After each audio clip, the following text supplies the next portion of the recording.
Everyone's favorite Munich-based car company made some big announcements this week. Yes, BMW unveiled a couple very futuristic vehicles, and here is what you need to know about the upcoming i4 and iX models. But before we dive right into the Bavarian deep end, I need to introduce Szymkoski. He is our Roadshow News editor, very prolific writer. I think he puts up about 2,000 posts per week. It's seriously crazy. He's also my co-host for this little show we're putting together. Sean, it's so good to see you. It's so good to see you too, Craig. Hello, YouTube, humans of the YouTube. Good to be with all of you. And I'm glad to be in your digital presence, Craig. You don't have to lie to my face, Sean. Come on. Okay, well, maybe it's just nice to be here.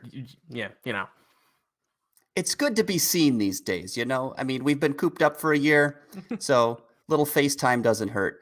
Plus, it's Friday, so basically we're like 2 hours away from the weekend. So that's awesome news. But anyway, to those of you that are tuning in right now, I'm reviews editor Craig Cole, and welcome to what we're calling Roadshow News Recap. It's a little show we're experimenting with where we dissect and discuss the biggest car-related news story of the past week.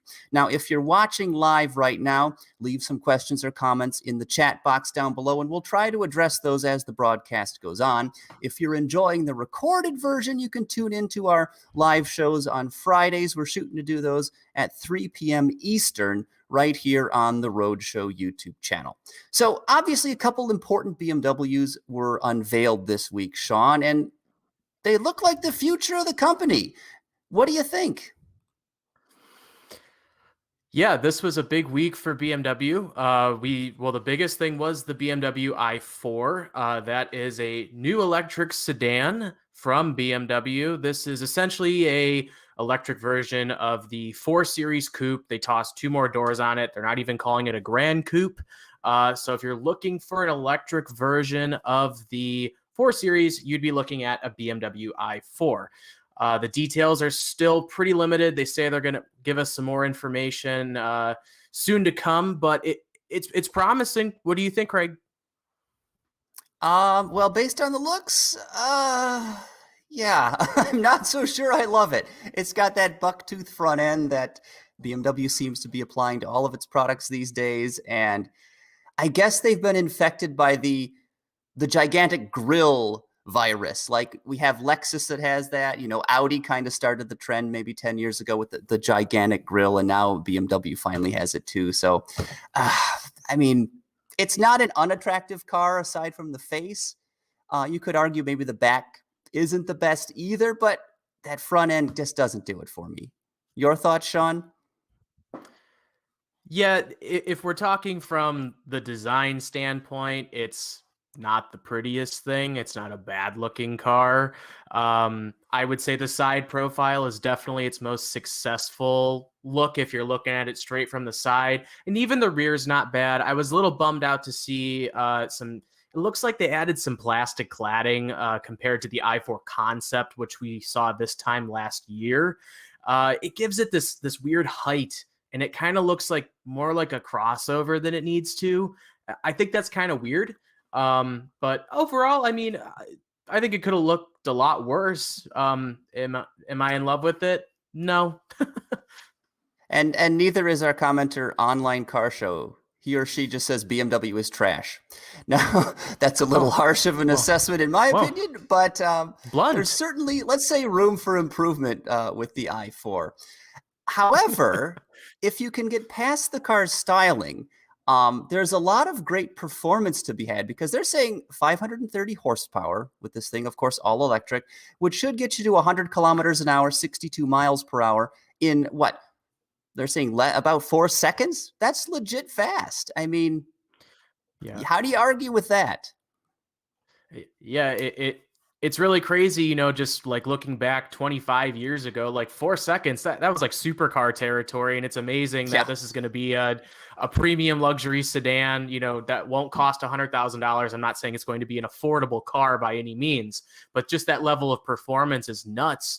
Not only that, they're saying 300 miles of range. They didn't give details about the battery pack or anything like that yet, but 300 miles seems to be the magic number, and they're saying they're going to hit it. That's good. So it should be a promising That's 300 car. on the EPA. Correct. Yes. Sorry, that was 300 cycle. miles on the EPA cycle, right?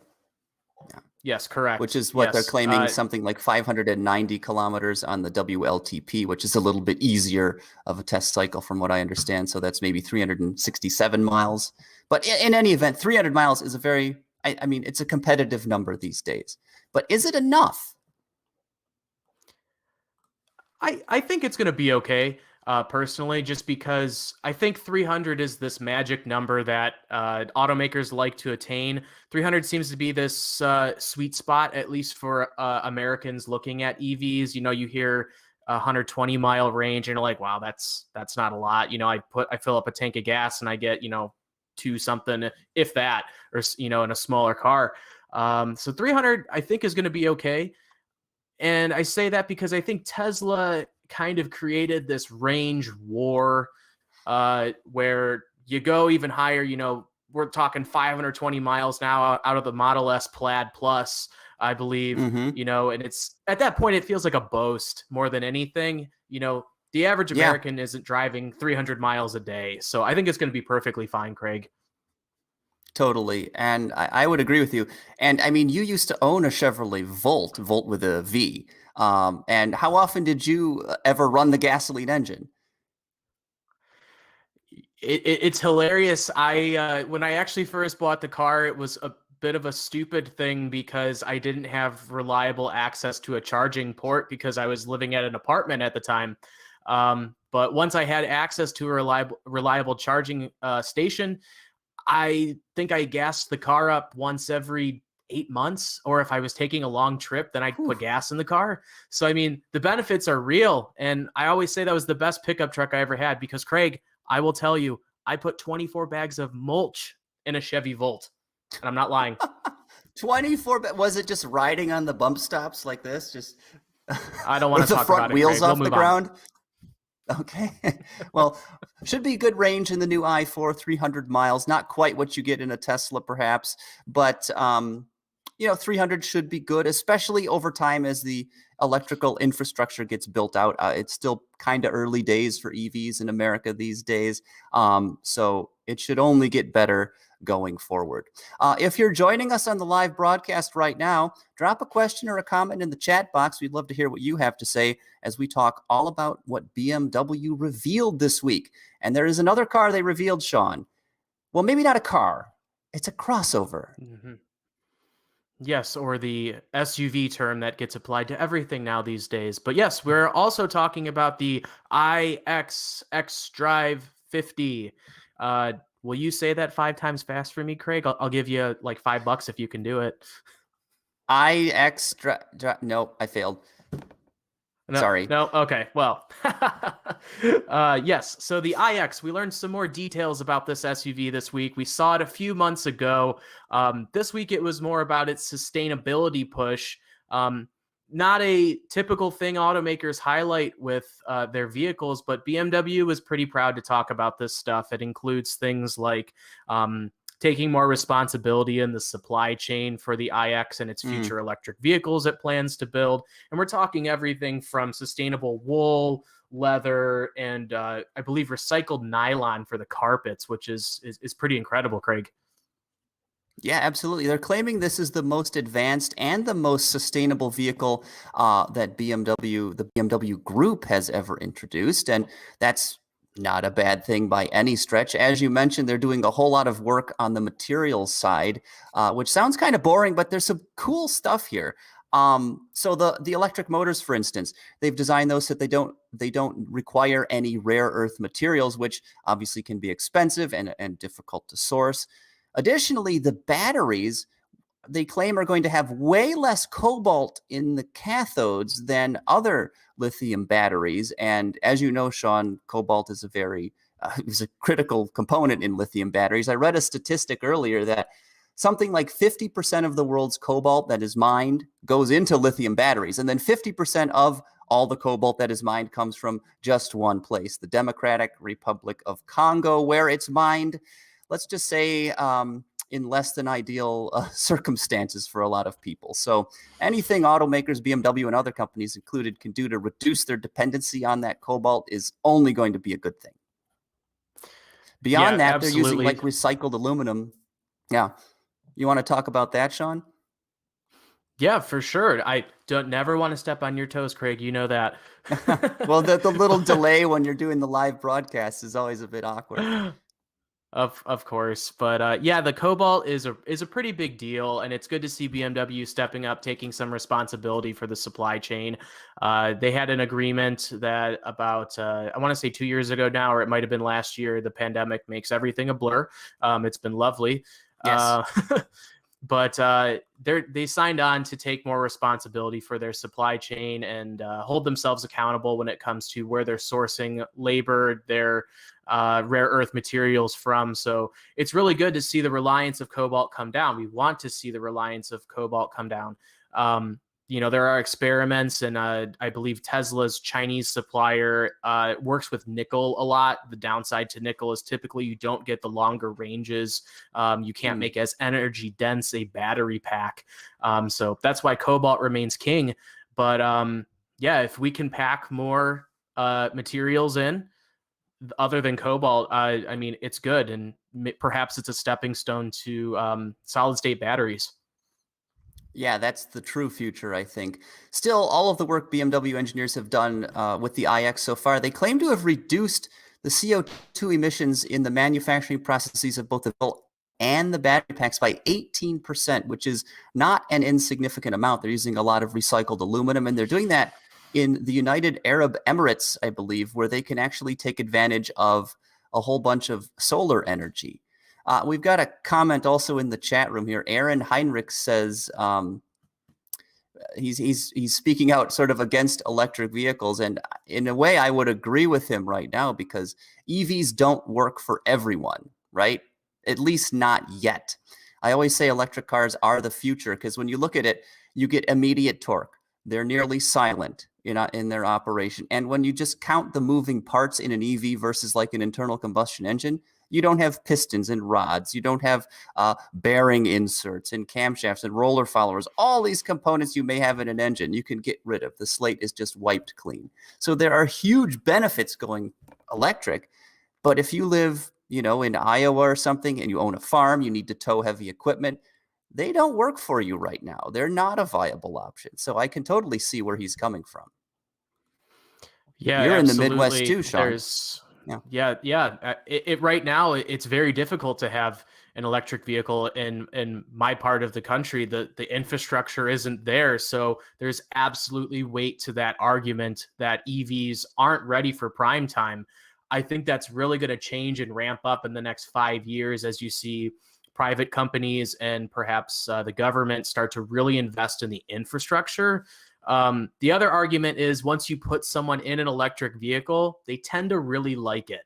And I think that is going to be interesting to see the public spend more time with EVs and see that they'll probably like them a lot better. I'm not going to speak for everybody. I've owned lots of great cars with engines. I've owned plug-in hybrids. There are pros and cons for everything, but EVs so far, it looks like is winning the future race unless fuel cell has the breakthrough that's been promised for the last 20 years. It's always 10 years out, I've heard, with fuel cells. Yeah. But yeah, to your point, Sean, I think with EVs, it's a familiarity thing, right? People may not be willing to consider one, but once they do experience it, they feel that rush of torque you get at 0 RPM. You feel the smooth running, the silence of the powertrain. There are so many pluses to them that you can't deny. We have one other question. GRG HLG wants to know if the iX will compete against the Cadillac Lyriq. And I would say yes. They're both electric crossovers, right? Yeah, Craig, you and I were talking about the iX yesterday, and we were talking about how it may compare to the Model X, and I kind of said, I don't think that's its true rival, honestly. The Model X kind of goes after, it's a luxury vehicle, and it's a nice SUV, but I just think someone may not be prone to cross shop the Model X, which, it's Falcon wings, and it just seems to target someone who's looking for a more technological masterpiece. And that's great that Tesla does that and gives that option to people. But I think the Lyriq and the iX are actually going to be far more, apples to apples when you're looking at the kind of people shopping these electric SUVs. Totally. Love them or hate them, Tesla has done a huge amount to move the needle for the industry, but those doors on the Model X, yeah, I don't know what they were thinking there. Like, you would have been fine with a conventionally hinged door and you would have saved a whole lot of trouble. We have not touched on, though, with this BMW iX, any of the tech specs. What can you tell us, Sean? Yeah, so they are talking about 500 horsepower for the iX. I like that. I like that. Yep. That sounds good. That sounds good so far.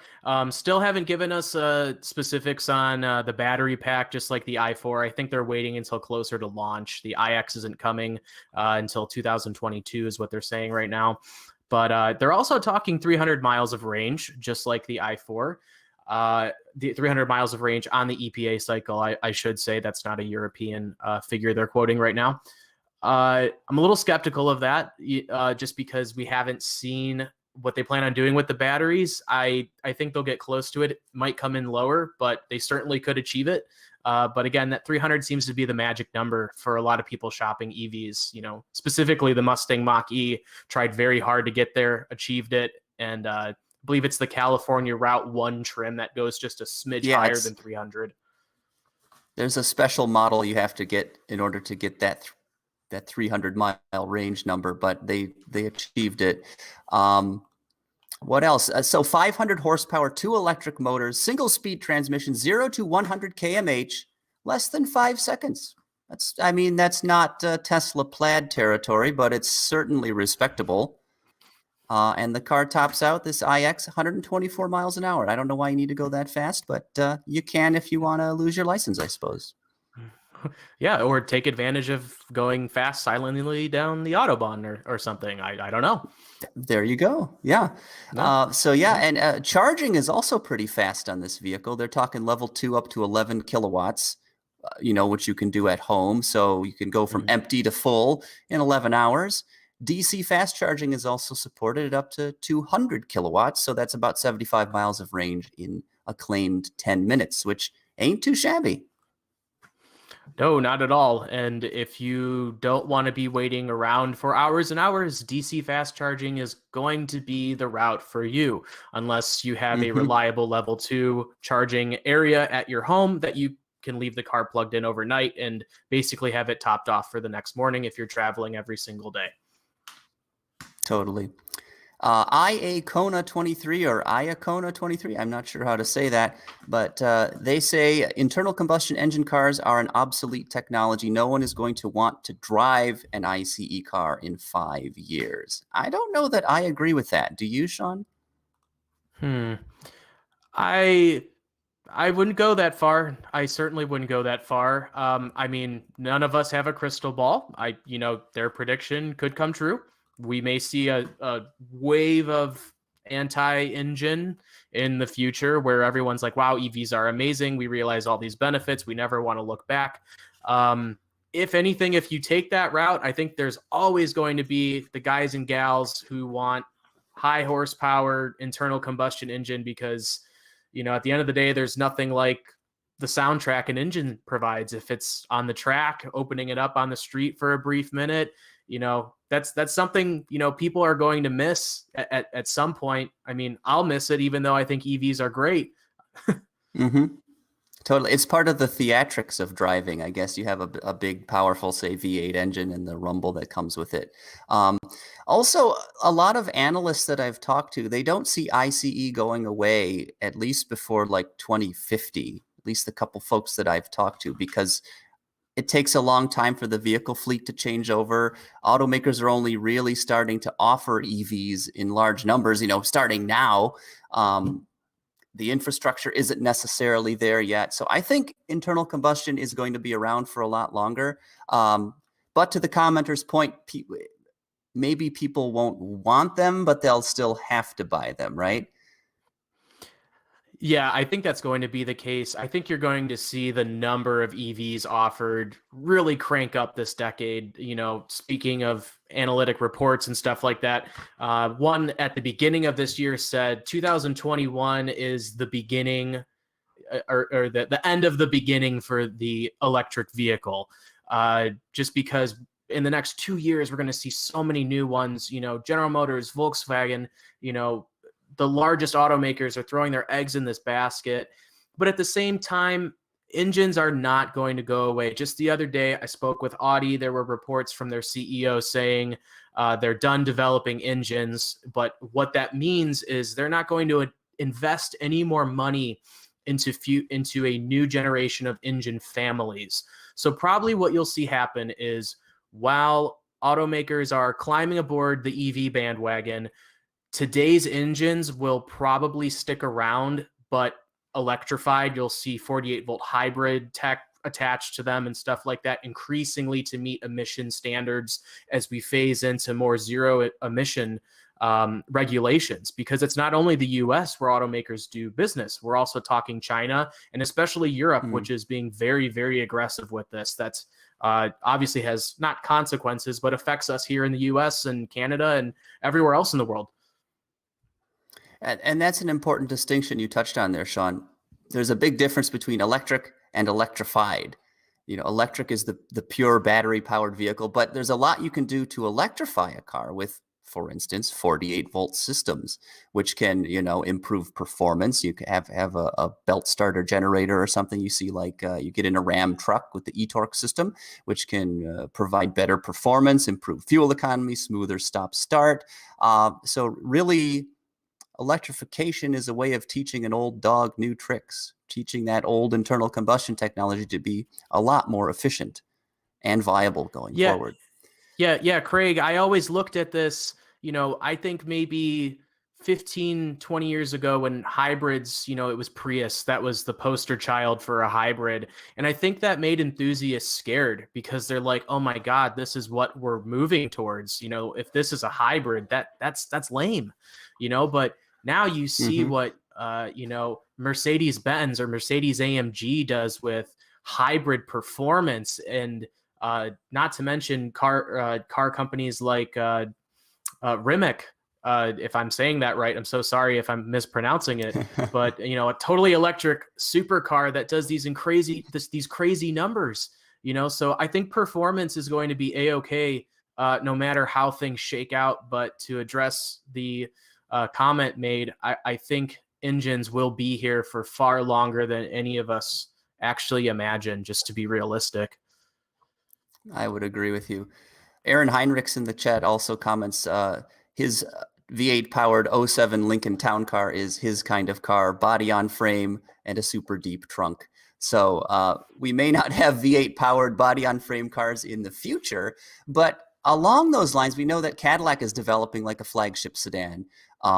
The Celestiq or Celestiq, if that's how you're supposed to pronounce it, which we've seen a little bit of a teaser of from GM, but hopefully they show us a bit more later in the year. But I think that could be really cool to have this big traditional American-sized luxury sedan that's all electric.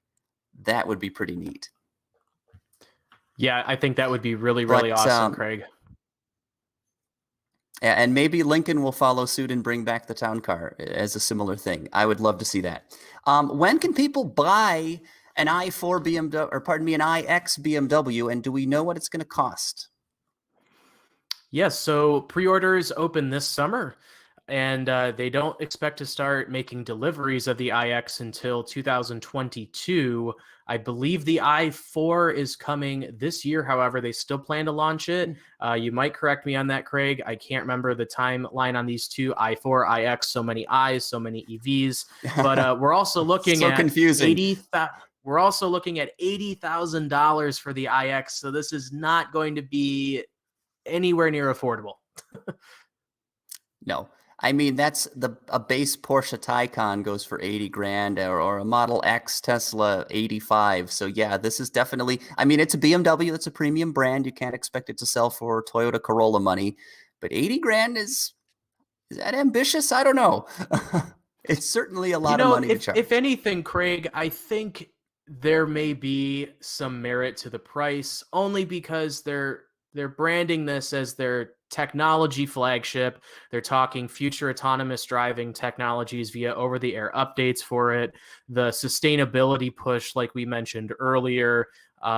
So really, it's sustainability, it's technology coming together, and BMW in this announcement, along with some other things, was basically like, this is the car company we want to become in the future, and it's here today. So you're going to see more of this, and I'm sure it will start to trickle down to more attainable vehicles from BMW, for whatever attainable is for a BMW, 40, 50, something like that. Well, I mean, hell, the average transaction price in the U.S. right now is what? I think it crested $40,000 for a new vehicle. $40,000 in December, Craig. $40,000. That's nuts. All those pickup trucks. Yeah, that's the pickup trucks, right? And the SUVs boosting that figure way up. But man, it ain't cheap buying a new car, folks. No, it's shifting not. gears. Aside from BMW, there were a few other important news. Grind those gears. So aside from this BMW stuff, there were a few other important news stories that broke this week. Sean, what else should people be aware of? What should be on their radar? Well, humans watching, we have notes. Important things make the notes on these papers. And he printed them out, apparently. No, I wrote on printer paper. If I wrote it, I couldn't read it, so I had to print it. Well, we saw the Kia EV6. That is a big deal from Kia. That is the first purpose-built electric vehicle from Kia. It's riding on Hyundai Motor, which is Kia's parent company. It's riding on their eGMP platform, and this is also the awkwardly, strangely mashed up styled cousin to the Hyundai Ioniq 5, Craig. Yes, Kia has been knocking it out of the park with their designs lately. In this one, I see a little Toyota CHR. The back end looks like an Aston Martin DBX. I don't know what's going on here. No, sir, I don't care for it. Yeah, I immediately when I saw this car, I was like, I really want to like it because there's something about it that looks really good. I don't know if it's because it kind of looks like a wagon a little bit, but at the same time, the rear and the front looks so anonymous. The rear looks kind of overstyled for no reason. I don't know. It just seems like a mishmash greatest hits of what makes a good EV. And I'm sure it will be a decent vehicle. Now, I will say the interior looks downright lovely. So knocking it out of the park again, Kia, but the exterior is just, it's kind of a miss for me, but always save your final opinion for in person, Craig. Yes, always, always. You cannot judge a vehicle based on photos. You have to see it. I mean, ideally outside, even at an auto show on a turntable, you may not get, fully appreciate a vehicle's design. So, yes, what absolutely. else, Sean? Craig, we are also talking about Ford and the United Auto Workers Union this week. A little bit of drama brewing there. Ooh. Yes. What's so the story? The story behind this is Ford, or I'm sorry, the UAW is a little upset because they're saying Ford is not honoring their contractual, if I could talk, obligation about. It's Friday. It is Friday. Thank goodness. It's been a long week, but they are saying that Ford's taking a future next generation vehicle out of its Ohio assembly plant and moving it to Mexico. Clearly, and perhaps rightfully, this has upset the UAW because this was part of 2019 negotiations when they marked out a new contract that's going to last for the foreseeable future. And also, I understand perhaps why the UAW is so upset about this, because this was rumored to be a new electric vehicle, perhaps two of them, one for Ford, one for Lincoln. I talked to Ford about this. They didn't specifically address this plan, and they only underscored that they still plan on investing in the Ohio assembly plant, Craig. Pretty generic boilerplate. Yeah. Well, it's never good to see jobs leave the country. Yeah, so we'll see what happens with that. But Craig, the last important thing we have to talk about is Hmm. everybody's favorite off-road luxury SUV. And by everybody, I mean our good friend Andrew Kroc, who drove the Land Rover Defender X. Lovely. So he has a full review on that. From what I understand, he really liked the vehicle. It looks awesome, I will say. Boxy styling, very tall. I saw one on the road the other day. Has tons of presence. I'm kind of jealous he got to drive it and I didn't. I'll be honest. Yeah, Craig. Yeah, Craig. It looks really good. Croc said he really enjoyed the inline hybrid, the inline six hybrid. Said it was just a peach of an engine, and I'm not using his words. I'm putting words in his mouth, and hopefully he likes peaches because that's the euphemism I decided to pick. But the Defender looks really good, and it's an SUV that I think got overshadowed by the Ford Bronco, and it's a bit of a bummer. Bit of a bummer that the Bronco just kind of was this wave. It was a steamroller. Like on our site, it was just I think it was the most popular story like ever, basically, for Roadshow, because people went crazy for Bronco, and for good reason. It's a super cool looking vehicle. They're bringing it back. It's going to be fun off road. I mean, there's a lot to like there, but yeah, kind of crushed the Defender, unfortunately. Quick question too, Sean. We've got Solid Cancer 07 wants to know, what is UAW? That's a very good question. Oh, I'm so sorry if I didn't spell out. That is the United Auto Workers Union. Yeah, basically they had their contract with Ford, and it sounds like maybe Ford isn't going to be honoring that, unfortunately.